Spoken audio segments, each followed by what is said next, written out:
Boa tarde a todos. Bom, eu queria, antes de mais nada, agradecer a oportunidade, agradecer a Jesus, pela oportunidade do momento, agradecer a casa mais uma vez o convite. Hoje está exatamente fazendo um ano que eu estive aqui na outra casa, nessa mesma semana.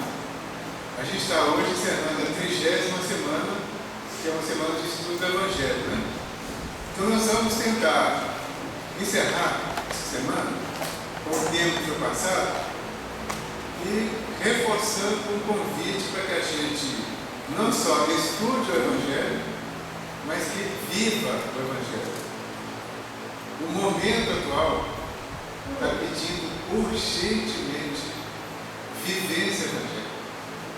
Nós estamos vivendo um momento muito delicado, especialmente no Brasil, em que a gente entra na onda das discussões, das acusações, até do partidarismo, que era uma posição que quase sempre um lado contrário, e às vezes a gente tem o Evangelho na cabeça, vamos dizer assim, no intelecto, e esquece de levar a essência dentro do coração.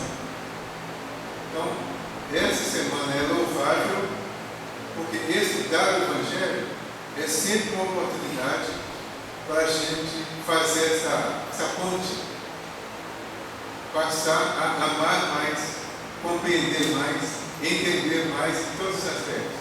E o tema de hoje, eu acho que nos propõe isso.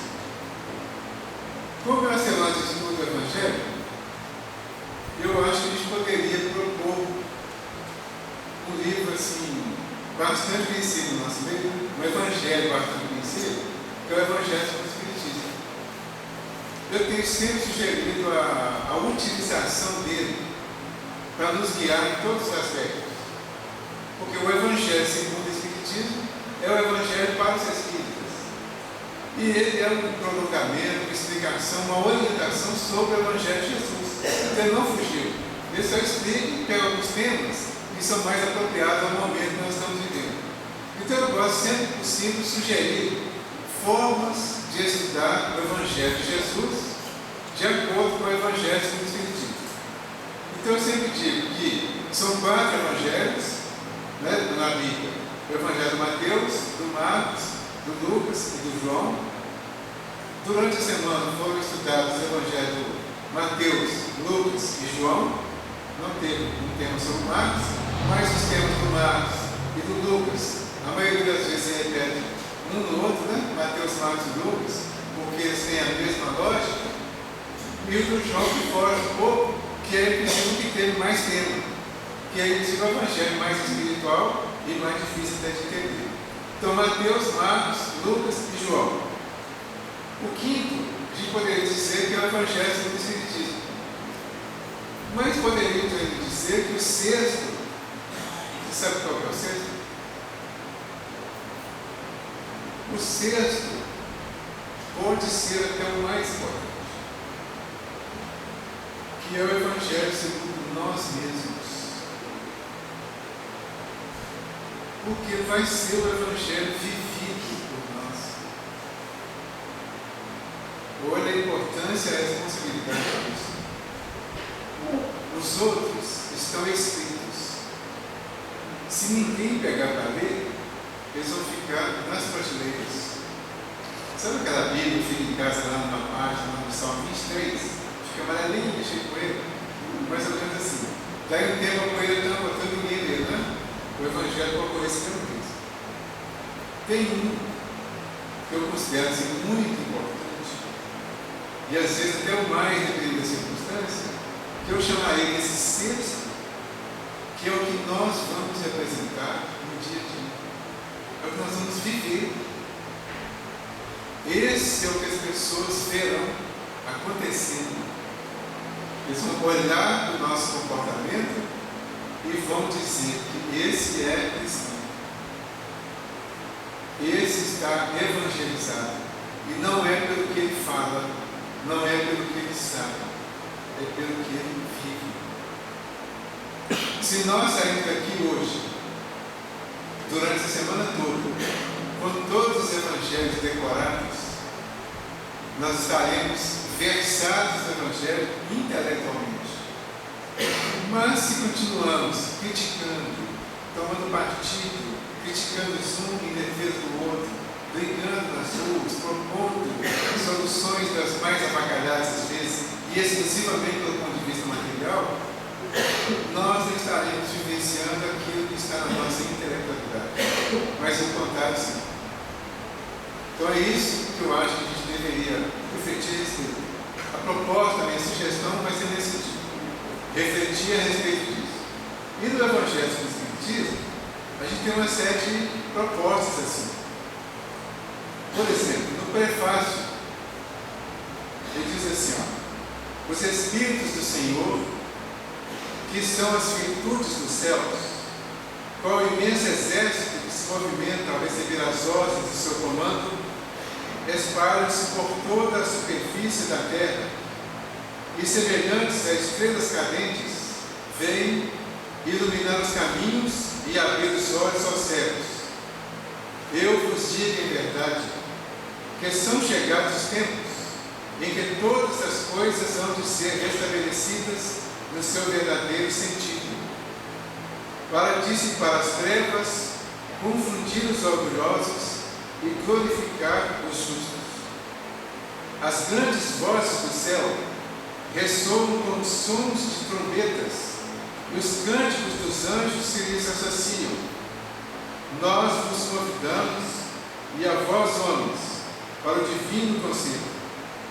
Tomai da lira, fazei uníssonas vossas vozes, e que no hino sagrado elas se estendam e repercutam de um extremo a outro do universo.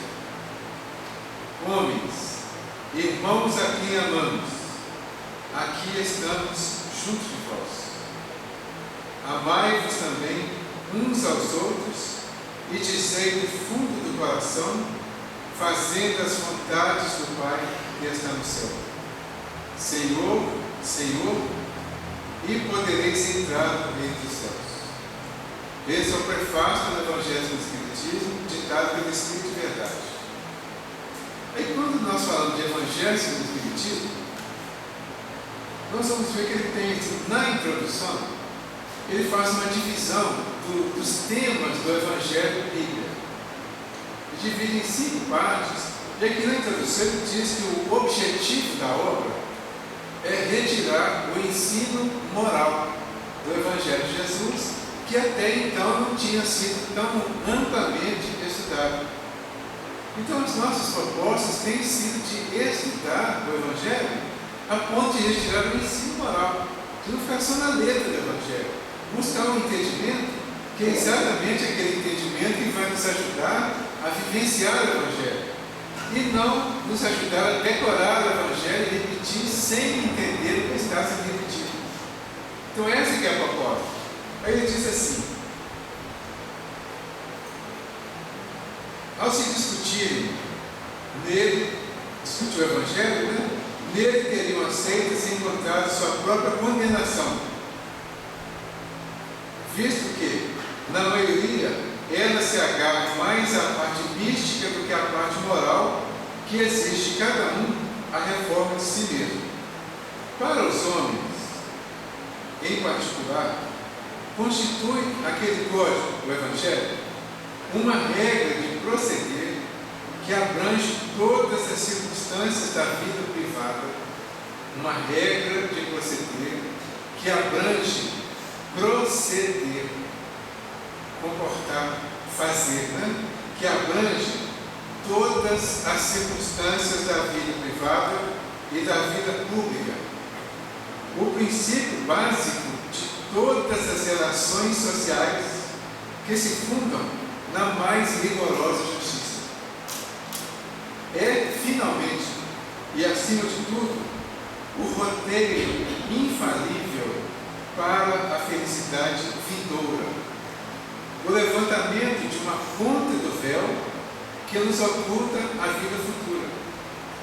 Essa parte é a que será objeto exclusivo desta obra. Então, a obra Evangelho segundo o Espiritismo levanta uma ponta do véu que oculta a vida futura, ou seja, a essência da vida futura, da vivência futura está contido no Evangelho de Jesus.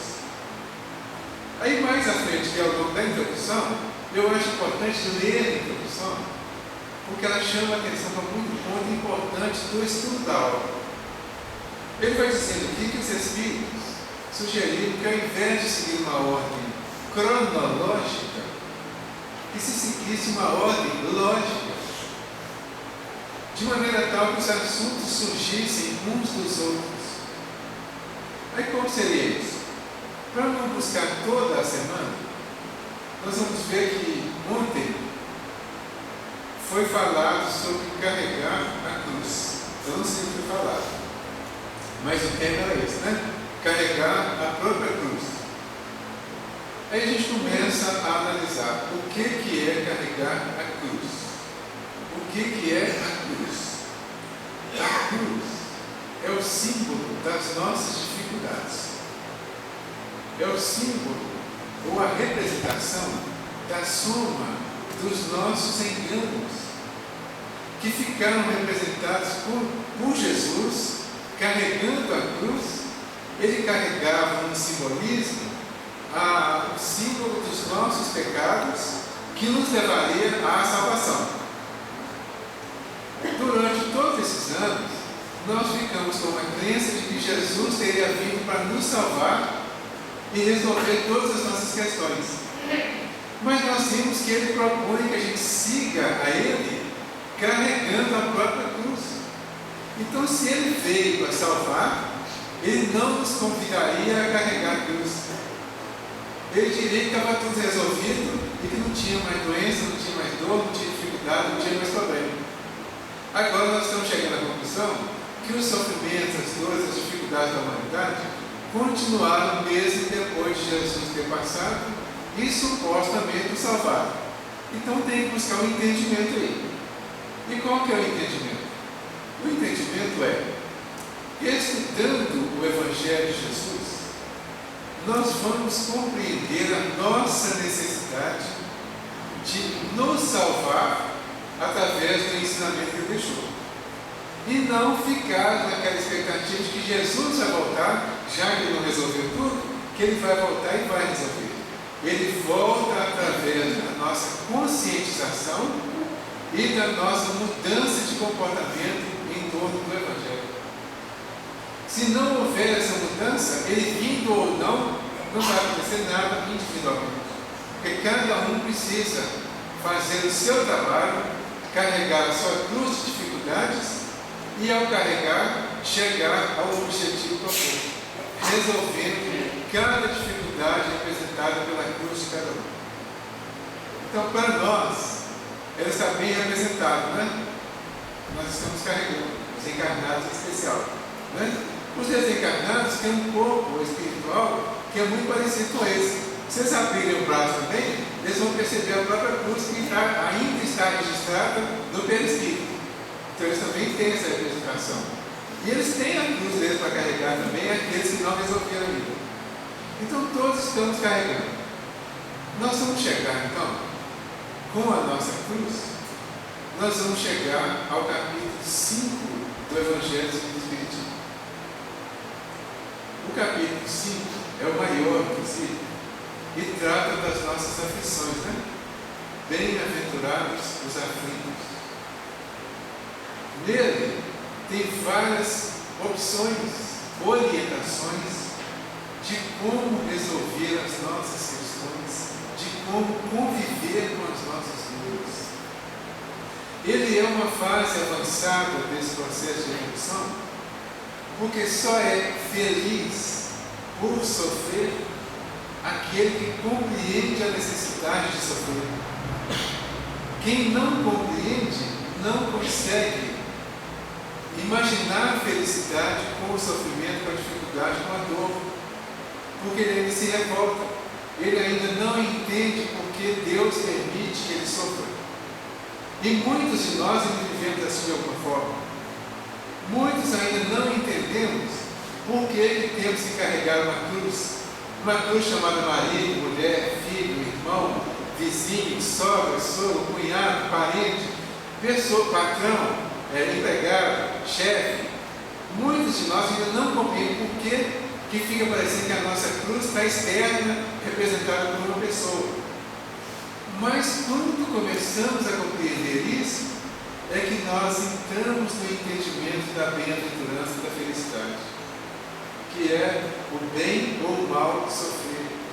Não basta passar pela dificuldade, é preciso passar bem por ela. Mas nós vamos ver que no capítulo 5, sendo assim, ele passa a ser. Você já viu que o capítulo 5 vem depois do capítulo 4? Já viu? Todo mundo já viu isso, né? O capítulo 5 vem depois do 4. É uma coisa interessante, né? Pois é. Você sabe qual que é o capítulo 4?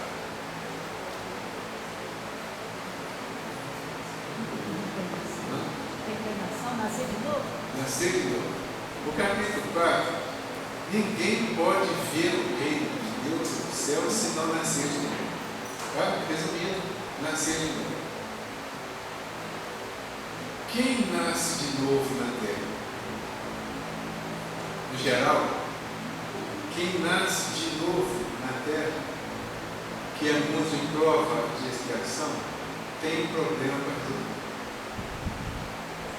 O problema para resolver, ele aparece aqui como aflição, dificuldade, para ser vivido.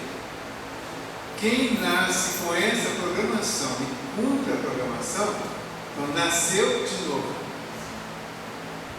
Bem-aventurado, porque está entendendo a necessidade de passar por aquelas dificuldades, está pelo menos resignado. Ele constrói uma outra fase, um outro momento, e é por isso que eles disseram aqui na introdução que segue uma lógica. Então nasce de novo, traz a necessidade dos concertos, nasce de novo no 4, traz a necessidade dos concertos no 5, mas ele diz assim: bem-aventurados os aflitos, porque eles serão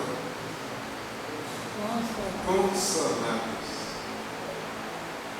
Deu para perceber que o capítulo 6 de 9 a 45? Não vem? A lógica normal, né? Pois é, mas coincidentemente, o 6 é o Cristo Consolador. Olha a importância desse entendimento. O capítulo 6 é o Cristo Consolador. Bem-aventurados os aflitos que estão entendendo a necessidade de carregar a sua cruz. Aí ele se prepara para o encontro com o Cristo. Todo aquele que quiser vir após mim, negue-se a si mesmo. Ergue a sua cruz e siga. A cruz das dificuldades. Eu ergo a cruz e sigo. Quando eu sigo com boa vontade para levar a minha cruz, para vencer as dificuldades, eu me encontro com o Cristo Consolador. E sabe o que ele vai estar dizendo para nós? Cheguei lá no tempo. Ele vai estar dizendo assim: vinde a mim, todos vós que estáis aflitos e sobrecarregados, que eu vos aliviarei. Tomai sobre vós o meu jugo e aprendei de mim, que sou brando e humilde de coração, e encontrareis alívio para as vossas almas. Essa é a primeira colocação do capítulo 6 do Evangelho de Jesus, que é exatamente o nosso tema. É o item número 1 do capítulo 6 do Evangelho de Jesus. Chama o jugo leve. E o que ele diz aqui? Vinde a mim. Quem?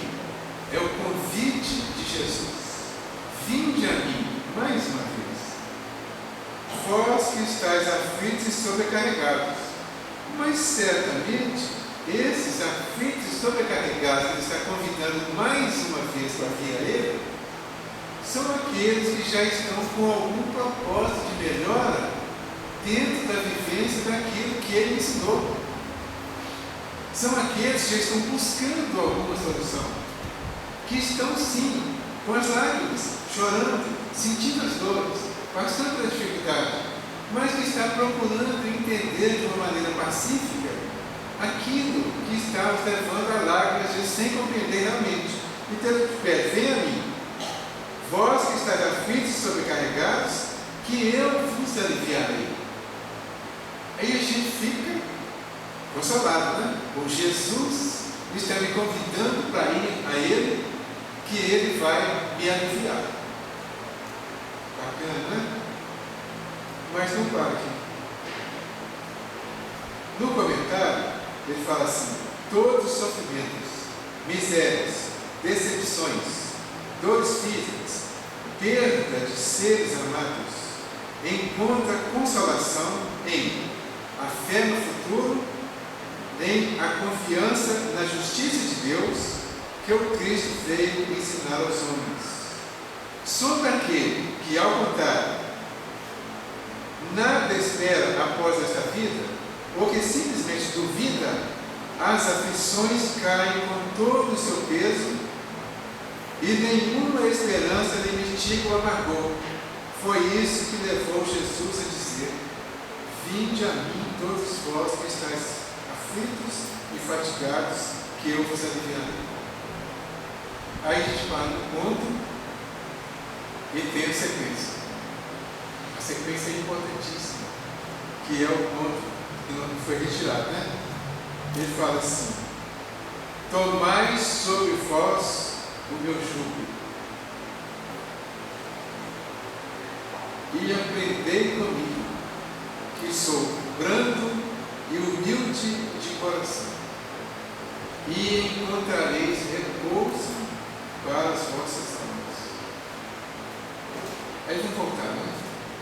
Tá, ele falou de consolar, pode. Falou que tem todas as condições, mas tem um preço. Tem um preço. Eu tenho que fazer alguma coisa. Eu já entendi que vai depender de mim também. Gente, esse entendimento é muito importante para nós. A gente tem insistido muito nisso, porque é como se fosse assim, um ponto-chave da nossa tranquilidade espiritual. Porque não adianta, repito, né? Conhecer o Evangelho. É preciso conhecer de tal forma que a gente consiga vivenciar. Isso é individual. A mensagem é para cada um de nós. Vivenciar o Evangelho na sua essência. Então, quando ele convida e coloca todas essas possibilidades, a gente já vai logo entender que nós temos que oferecer a nossa parte. E a nossa parte, ele coloca aqui, fica claro, fala: tomai sobre vós o meu jugo. Qual que é o meu jugo? O jugo, o juízo, o julgamento. O jugo é relacionado com sujeição, com opressão, com submissão, com obediência, com autoridade, com comando. Então, tomai sobre vós o meu jugo. Vamos chamar de comando? Vamos tomar sobre nós o comando de Jesus. Aí então ele vai dar um comando para nós atingirmos esse objetivo. Qual que é o comando que ele vai dar para nós?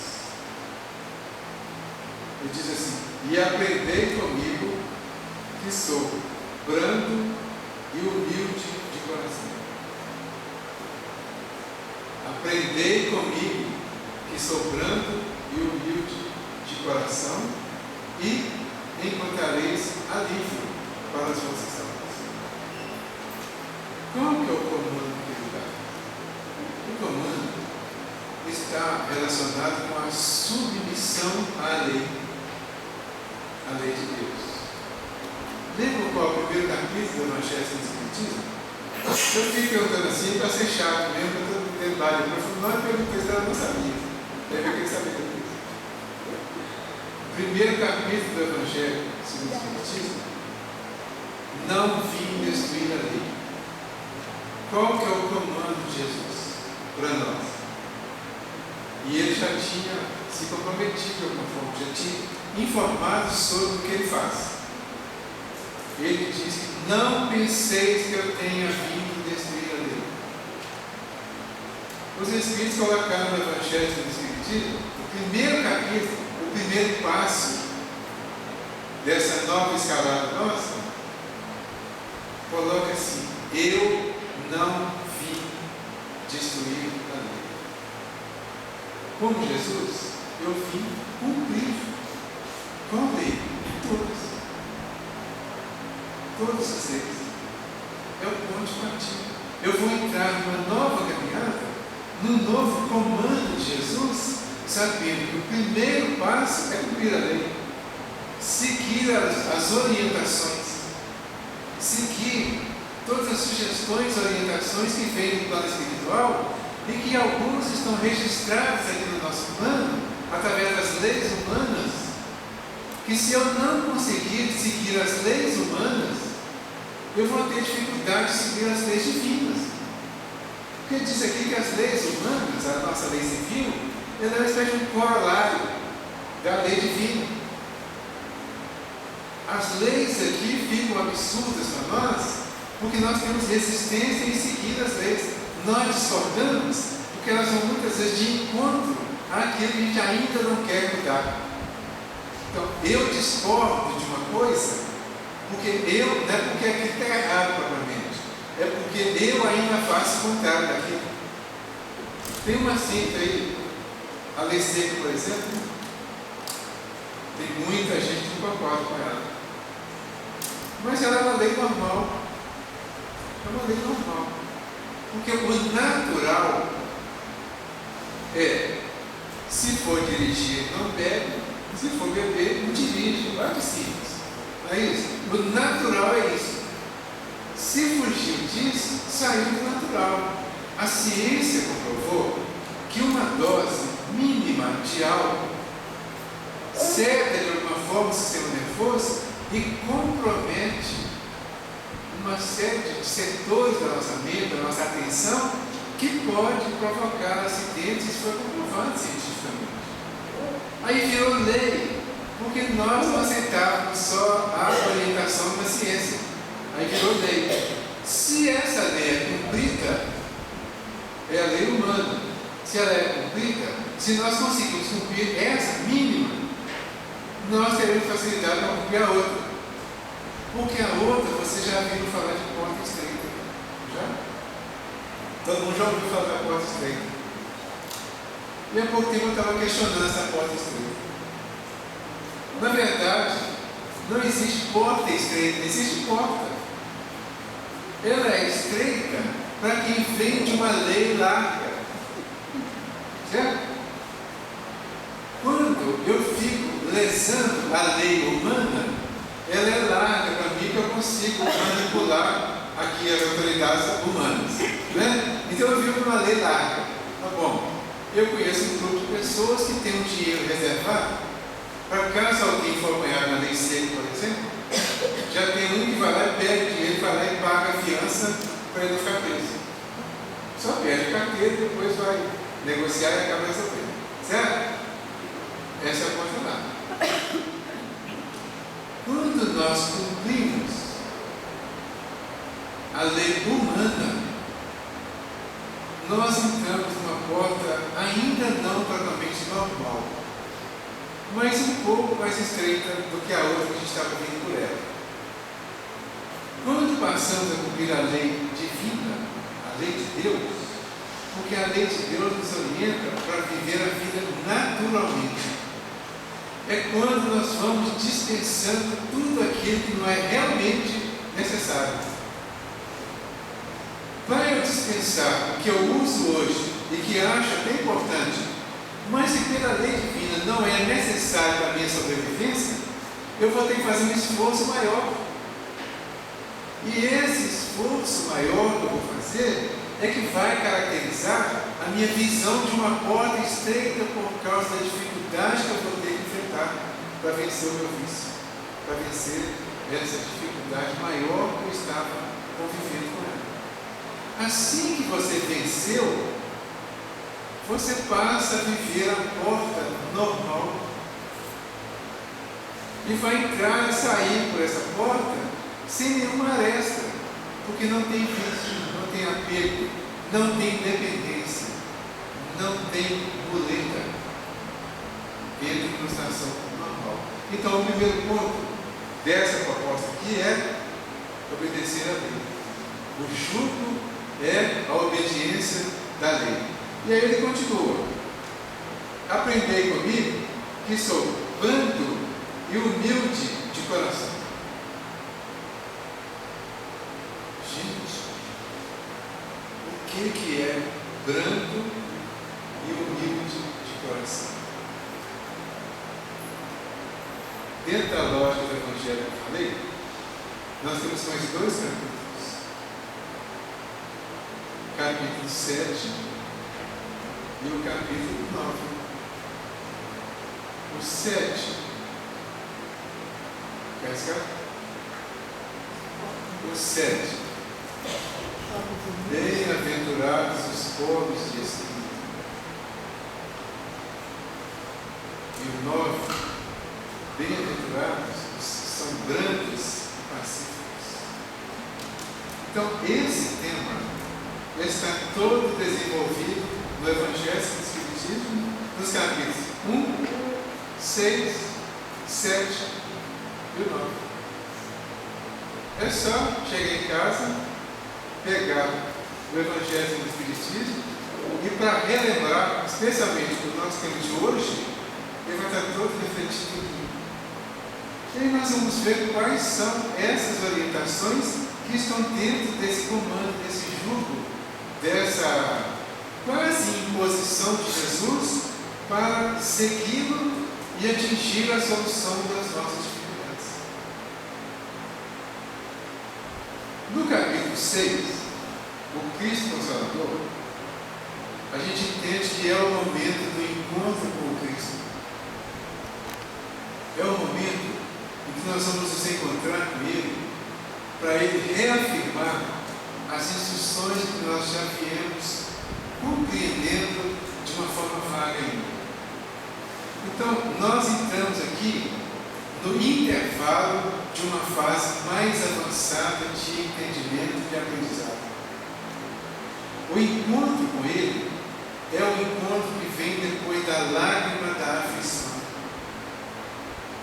Se nós analisarmos, eu poderia afirmar com tranquilidade que a maioria de nós que está aqui hoje está aqui por causa de alguma lágrima.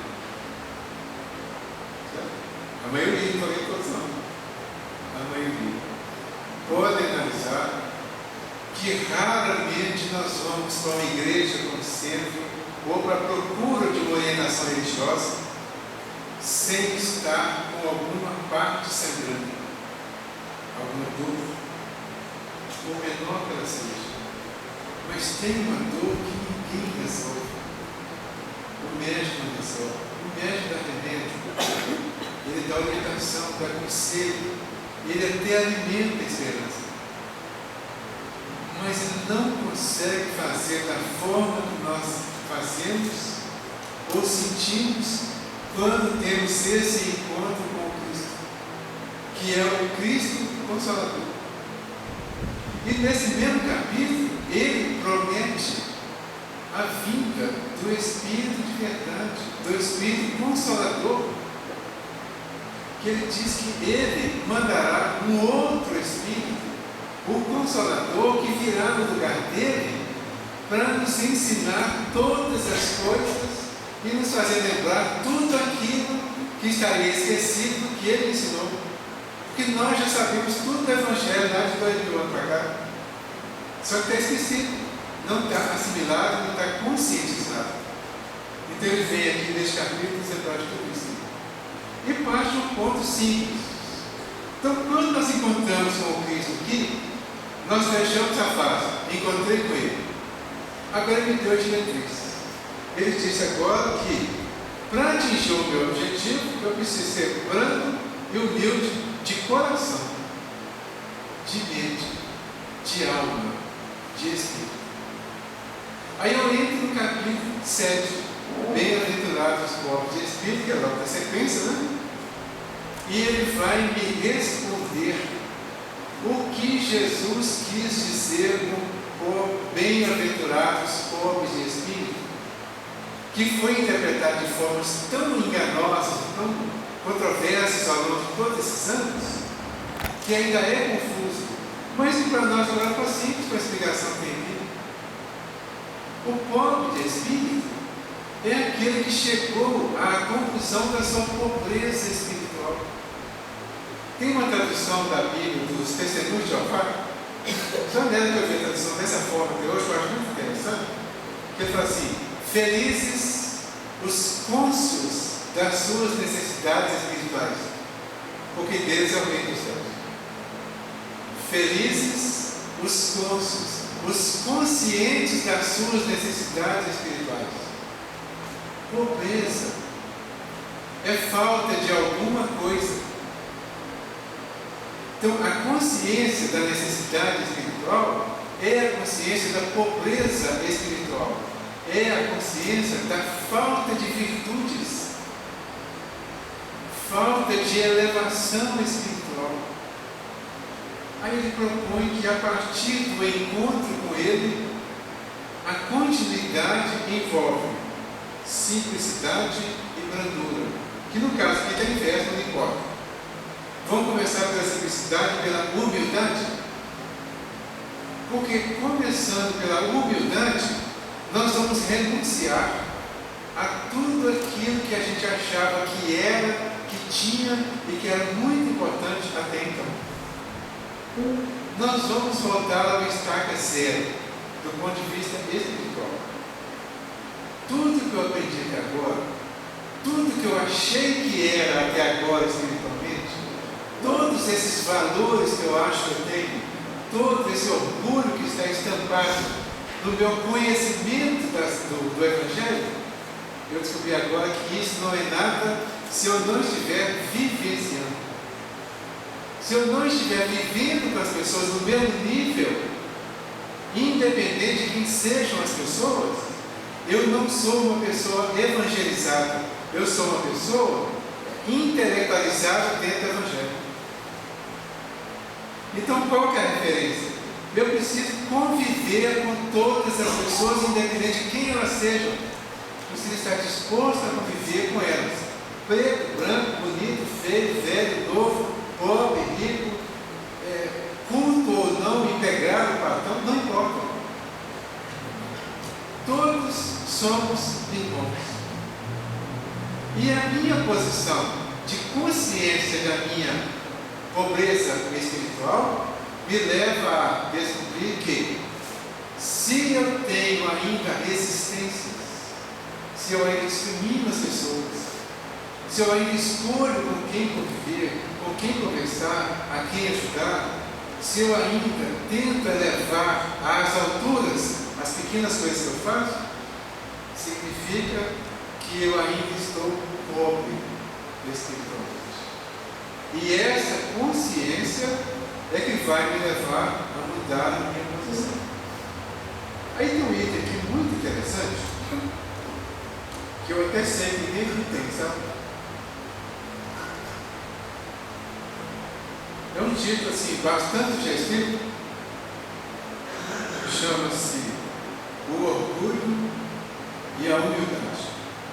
Está dentro do capítulo 7. O orgulho e a humildade. Se eu perguntar se tem alguém aqui orgulhoso, não precisa levantar o dedo. Eu sei que não tem. Mas vocês têm muitos, dois só, né? Então, se eu perguntar, a gente deve levantar o dedo íntimo, lá dentro da mente. Né? Será que eu sou? E se eu perguntar se tem alguém humilde, talvez a maioria não levantasse o dedo. Mas seria exatamente o contrário. O orgulhoso levantaria o dedo dizendo que é humilde. E o humilde não levantaria o dedo dizendo que é humilde e nem que não é orgulhoso. Por quê? O humilde é aquele que esconde a própria virtude. Ele permite que os outros vejam. Aprendei comigo, que sou brando e humilde de coração. Ele não exaltou as virtudes dele em momento algum. Quando Pilatos perguntou para ele, por exemplo, se ele era o rei dos judeus, ele era muito além. Você diz. Ele não precisava exaltar isso. Quando Pilatos questionou se ele tinha alguma coisa para se defender, ele não se defendeu. Não argumentou. O Pilatos debocha, se entrega. Fala, você não me responde? Mas eu tenho autoridade para te condenar ou para te soltar. Aí ele responde: ninguém teria autoridade se não fosse dada pelo meu Pai que está no céu. Não falou dele. Falou do Pai. Não exaltou em momento algum. Então essa é a lição. Não exaltar a nossa virtude. Mas vamos ver o que ele fala aqui do orgulho. O começo aqui eu acho interessante também. Isso já é muito grande, até. Prometo que não vou ler ela toda. Mas ele fala assim, ó, orgulho e humildade. O Espírito dizendo assim: que a paz do Senhor seja convosco, meus queridos amigos. Aqui venho para encorajar-vos a seguir o bom caminho. Aí mais embaixo ele fala assim: a humildade é virtude muito esquecida entre vós. Bem poucos seguidos são os exemplos que dela se vos têm dado. Entretanto, sem humildade, podeis ser caridosos com o vosso próximo? Oh, não. Pois que este sentimento nivela os homens, dizendo-lhes que todos são irmãos, que se devem auxiliar mutuamente e os induz ao bem. Sem a humildade, apenas vos adornais de virtudes que não possuís, como se trouxesseis um vestuário para ocultar as deformidades do vosso corpo. Lembrai-vos daquele que vos salvou. Lembrai-vos da sua humildade, que tão grande o fez, colocando-o acima de todos os profetas. Ele falou um pouquinho da humildade. Aí a gente, quando deu o capítulo todinho, todo mundo cadeiro, aí vai se colocar: eu sou humilde, já estou vivendo isso. Como que eu tenho me comportado? Não precisa ser lá fora, não, dentro da casa espírita mesmo. Vamos mexer dentro de casa? Dentro da casa espírita mesmo, os cargos da casa espírita, as responsabilidades, os encargos que as pessoas assumem nas casas espíritas, levam muitos dirigentes de casas espíritas a se perderem dentro do cargo que deveria colocá-los como servos de todos os outros. E ele inverte e põe todos os outros como se fossem seus servos. Eu estou falando isso porque eu sei que aqui não acontece isso, no nosso meio não. Mas, se vier a acontecer, vamos pensar sobre isso. O dirigente da casa espírita não é a pessoa que vai mandar isso aqui na terra. É o que está disposto a servir mais, com mais boa vontade, com mais possibilidade de acertar, porque supostamente é alguém que já conhece o Espiritismo, que já conhece a doutrina e que tem jogo de cintura para conviver bem com aqueles que ainda não conhecem. O contrário disso seria continuar alimentando o orgulho e usar essa veste que falou aqui. Então, eu visto um título, um cargo e um conhecimento. E eu chego aqui, saio daqui de Belo Horizonte, venho aqui e chego aqui como se eu fosse o máximo.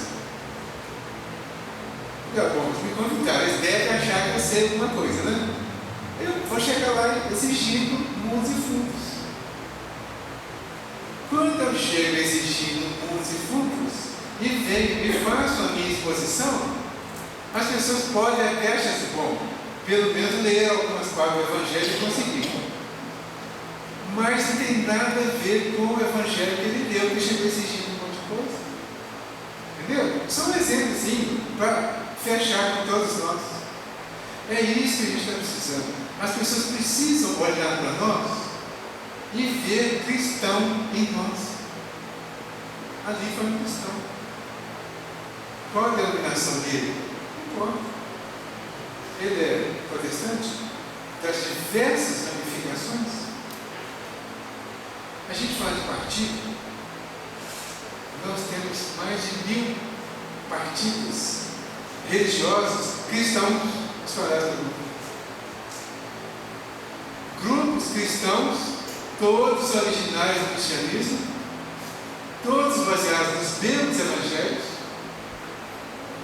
e em luta uns contra os outros, porque cada um quer ter a posse da verdade e quer ao mesmo tempo dizer que o outro está errado. E a proposta é exatamente o contrário. Não é uma questão de certo ou errado. É uma questão de adequado e inadequado. É uma questão de adequação a um princípio, a uma interpretação, até criar condições para passar a outra. E em cada grupo tem essa possibilidade.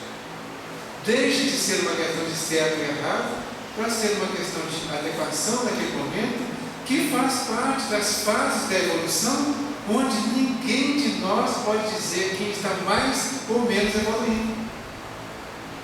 O que estaria em melhores condições seria aquele que não discriminasse ninguém. Seria o mais humilde. Se nós usássemos o nosso exemplo recente, o Chico Xavier, nós vamos se eu perguntar aqui agora, se alguém consegue imaginar o Chico criticando algum grupo religioso, algum outro religioso, ninguém aqui vai conseguir imaginar isso. Porque nunca se viu falar que ele falasse mal de qualquer coisa. E foi provocado várias vezes. Em diversas situações, inclusive fora da religião, ele foi provocado várias vezes. Nunca criticou ninguém. Nenhuma seita, nenhuma pessoa. Então esse deixou a vivência do exemplo cristão para nós. Mas e o orgulho? O orgulho é o terrível adversário da humanidade. Se o Cristo prometia o reino dos céus aos mais pobres, é porque os grandes da terra imaginam que os títulos e as riquezas são recompensas deferidas aos seus méritos e se consideram de essência mais pura do que a do pobre. Julgam que os títulos e as riquezas lhes são devidos pelo que, quando Deus os retira, o acusam de injustiça. Ó irrição e segredo! Pois então, Deus vos distingue pelos pobres? O envoltório do pobre não é o mesmo que o do rico? Terá o Criador feito duas espécies de homens? Tudo o que Deus faz é grande e sábio. Não lhe atribuais nunca as ideias que os vossos cérebros orgulhosos engendram. É o contrário. Fique então bem claro para nós a proposta do jugo, do requisito para continuar com Jesus. Branco, pacífico, humilde. E aí nós vamos lá para o capítulo 9. No capítulo 9, ele vai trabalhar que é exatamente bem-aventurados que são brandos e pacíficos. Os brandos, porque possuirão a terra. Os pacíficos, porque serão chamados filhos de Deus.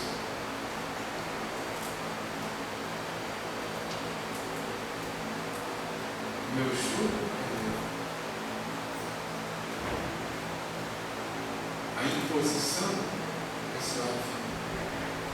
É preciso desenvolver a humildade, a simplicidade, a cultura. Bem-aventurados que são brandos. Não é fácil entender isso? É, né? Essa é fácil. Qual é o contrário de brando? O contrário de brando é agressivo, violento, briguento, discutidor, aquele que não aceita nada, não concorda com nada, está tudo errado, tudo ruim. Aí claro que o movimento espírita não tem isso. Nem nas nossas casas espíritas também não. E muito menos na nossa casa física, no nosso lar. Não tem isso. Porque eu sei o que eu estou falando. Não é eu não, tá? É eu e você. Eu, nós. Em casa, a gente diz assim, eu sei o que eu estou falando. Você tem que obedecer. Diretamente com uma agressividade que é exatamente o contrário da brandura que nós estamos tentando buscar no Evangelho de Jesus. E aí nós levamos para a nossa casa um péssimo espiritismo, um péssimo cristianismo. Porque eu sou um cristão que fala, mas não sou um cristão que faz. Eu falo uma coisa e faço outra. Fariseu. Assentou na cadeira de Moisés, como é que Jesus diz, né? Os escribas e fariseus assentaram-se à cadeira de Moisés. Portanto, fazei tudo aquilo que eles falam, mas não fazei como eles fazem, porque isso importa. Eles falam uma coisa e fazem outra. Mas nós precisamos conciliar isso. Essa é a nossa proposta. Estudar o Evangelho significa buscar meios de fazer essa conciliação entre o aprendizado e a vivência, para ser coerente conosco, com a nossa consciência, com Jesus, para ser brando e humilde de coração. Eu preciso buscar essa coerência com o que Jesus ensinou, vivenciou, falou, experimentou, divulgou das mais diversas formas, deixando os grandes exemplos para nós. Neste capítulo, tem um item aqui que todo mundo do nosso meio gosta. É um item muito tranquilo, né? Chama-se a paciência. Está tranquilo? Então não tem, entende? Todo mundo tem paciência até perder. Tá bom. Eu sou uma pessoa muito paciente, mas não quis no meu caso, não. Não me incomoda, não. Eu sou muito paciente. Eu sou um dirigente espírita, um expositor espírita, um trabalhador espírita, que já entendi esse capítulo da paciência que direitinho eu sei de cor. Não mexe comigo, não. Não me contraria. Ou seja, não teste a minha paciência. Porque senão você vai perceber que eu não tenho. Eu só falo que tenho. Eu falo que tenho, falo que entendi, mas na verdade eu só decorei, não entendi ainda, não tenho, não assimilei. Como que ela fala? Fala que essa mensagem da paciência está no item 7. No livro Semeador de Estrelas, da Sueli Clark Schubert, ela diz que essa mensagem está aqui escrito um espírito amigo. Mas ela diz que esse espírito amigo é a Joana de Ângeles, que na época ela colaborou com 2 mensagens, mas colocou como espírito amigo. E uma das mensagens é essa aqui, da paciência. Mas olha que ela, se for a Joana de Ângeles, não importa também, fala assim, só o comecinho dela já achou de tudo. Dá para decorar tranquilamente e aí facilita. A dor é uma bênção que Deus envia a seus eleitos. Não vos aflijais, pois, quando sofredes. Antes, bendizei de Deus onipotente, que pela dor deste mundo vos marcou para a glória do céu. A dor é uma bênção que Deus envia a seus eleitos. Primeira pergunta: sou eleito? Sou. Porque eu me elegi lá no capítulo 3. Eu aceitei o convite dele e ele me aceitou. Então eu sou eleito, eu sou escolhido, sou um convidado. Eu estou agora na fase de atender aos requisitos. Dentre os requisitos, eu já entendi o da humildade e da simplicidade e já fiz a comparação com o orgulho, que é o que eu vivia. Mas eu preciso da simplicidade, que é o que eu estou buscando viver. Para ilustrar e para reforçar isso, eu preciso mudar um outro tipo de comportamento. Porque quando o meu orgulho é acionado, eu ajo com violência, com agressividade. Aí ele mostra um outro aspecto da situação, da solução. Qual é o outro aspecto? Eu preciso entender que a dor é uma bênção que Deus envia aos eleitos. Essa dor que não gerou uma revolta é a que é enviada aos eleitos. Aquele que está revoltado não é eleito, ele não se elegeu, não escolheu, não entendeu e não quer entender. Então ele quer continuar sofrendo com a dor. É a escolha dele. Mas no meu caso, eu já estou dentro desse caminho procurando ser cristão. Então eu já me considero eleito, convidado, aceito. Aí você fala, mas não é pretensão a gente achar que já é eleito, aceito, convidado? Não. Se a gente se comparar com um bom ladrão, vamos comparar? Se a gente fosse comparar com um bom ladrão, nós estamos melhor que ele. Ele estava lá na cruz sendo crucificado lá de Jesus, não é porque ele não era bonzinho, não. É porque ele ficou bom depois. Antes ele era ladrão mesmo. O crime que levava à condenação, à morte por crucificação, era o pior da época. Os grandes malfeitores é que eram condenados à crucificação. Jesus, na época, já foi uma exceção. Ele não tinha crime suficiente para aquela condenação. E é ali que o Pilatos é condenado, se condena. Porque Jesus foi acusado pelo sacerdócio. Os judeus queriam que Jesus fosse condenado.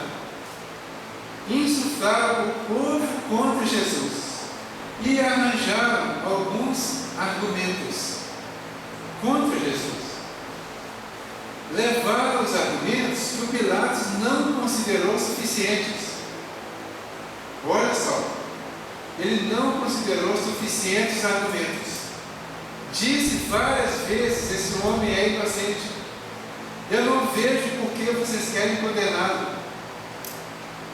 Mas o sacerdote disse que se ele não condenasse, ele estava dizendo que era o Filho de Deus e que era o Rei dos judeus. E que para eles, judeus, mentira, o único rei que existia era César. E que se Pilatos não aceitasse a proposta deles, eles diriam a César que o Pilatos refrescou a barra de um possível rei. O que o Pilatos fez? Acovardou. E aí ele aceitou. Então, em nome de Roma, ele era o representante de Roma na época, ele aceitou a condenação de Jesus. E aí foi a condenação que eles queriam, os judeus. Eles estavam proibidos de fazer a pena de morte deles, que ainda era por apedrejamento. Mas as novas leis romanas já estavam proibindo que eles fizessem o apedrejamento. Então só podia ser condenado através da morte de crucificação pelo juízo romano, pela lei romana. Então tinha que ter o parecer e a autorização do Pilatos. Aí Jesus vai ser condenado à morte no meio de dois ladrões. Dois ladrões igualmente condenados, igualmente culpados e igualmente errados, certamente. Porém, um deles, naquele momento, se arrependeu. Quando ele viu que o outro debochava de Jesus como os outros judeus, com ele: se você é mesmo o rei dos judeus, por que você não sai daí dos tiros também? Você fala: poxa, e o outro da direita, Dimas, ele disse o da esquerda que não falasse ou fizesse daquela forma, porque ele, Jesus, era inocente. Ele estava ali injustamente. E que eles não, eles estavam ali justamente, porque eles realmente tinham errado. Então, eles estavam condenados. Nós estamos comparando com o Platão, não é? Quem está melhor, nós ou ele?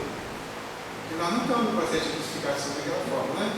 Nós temos que usar sistemezinhos por aí, mas não chega à crucificação, né? Então, nós estamos numa posição melhor que ele, não é? Quando eles propuseram a Jesus, ou quando ele propôs a Jesus a sua eleição ao paraíso, que é o que nós propusemos agora no capítulo 6, Jesus disse a ele categoricamente, com a vírgula de um lado ou de outro, de saber a coisa: em verdade te digo, hoje estarás comigo no paraíso. Ou, em verdade te digo, hoje estarás comigo no paraíso. A inversão da vírgula muda pouquíssimo, porque no futuro todos estaremos. Mas no presente, todos os eleitos já estão aceitos no paraíso para fazer as próprias conquistas. Como que eu vou fazer essa conquista a partir de agora? Com brandura. Eu preciso conquistar a terra. Tudo o que a terra representa. A terra representa a minha vida material. A minha evolução no mundo físico está representada pela vida na terra. Se eu não conquistar uma forma de vida agradável na terra, eu não consigo evoluir o tanto que eu preciso. Claro que muitos entenderam que a terra que ele falou aqui seria aquela que foi prometida por Jacó, que os filhos dele, a posteridade dele, herdariam toda a terra. Foi uma questão simbólica, mas eles entenderam que seriam os donos da terra, e que quando vier os Messias, que eles não aceitaram Jesus porque acharam que ele era muito fraquinho, né? Quando viesse, queria pegar a terra e entregar tudo para eles. Não foi assim, e não era essa a proposta. A terra é a representação da oportunidade que nós temos para vencer as nossas dores. É aqui que nós vamos experimentar a dor. E na experimentação, entender que a dor é uma bênção que Deus envia aos seus filhos, que é uma parte da nossa glória, é uma parte da nossa elevação espiritual, é a parte da solução de todos os nossos compromissos do passado. Só serão resolvidos aqui. Quando eu conquisto a terra com a brandura, e a melhor e única maneira de conquistar de fato, eu vou vencer todas as etapas. E aí eu saio da terra na condição de filho do homem. Já passou? Nossa. Já passou? Eu não sabia a hora, para mim era até 7 horas. Não sabia que eu desconfiei de estar um pouquinho. Então vejam bem, nós estamos nessa fase de conquista da terra, da oportunidade. É a fase da vivência, da solução da dificuldade. Sem esse entendimento, nós não atingiremos o nosso objetivo. É isso que precisa ficar claro para nós. Então, neste capítulo, nós vamos aprender a trabalhar a brandura, a doçura. Nós vamos aprender a ser pacíficos. Ao invés de ir para a rua, gritar fora fulano e fora Beltrano, defender o próprio partido político, defenda a paz. É a paz que vai resolver. É a vibração de paz que vai resolver. Porque tudo que está para ser solucionado aqui, fora do nosso alcance, já está solucionado no plano espiritual. Nós podemos colaborar ou complicar. Algumas dores virão como dores suaves para os rebeldes, como dores profundas para os revoltados, para os que ainda não promovem a paz, para os que ainda não entenderam a importância de fazer paz e não só de falar de paz.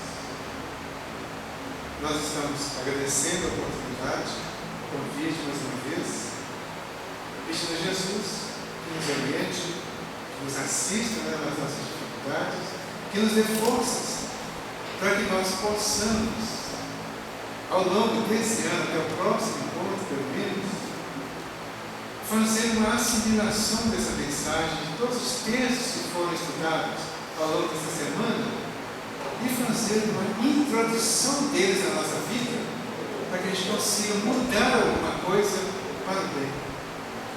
Melhorar a nossa vida, o nosso clima, o nosso hálito espiritual, para que o mundo à nossa volta fique melhor.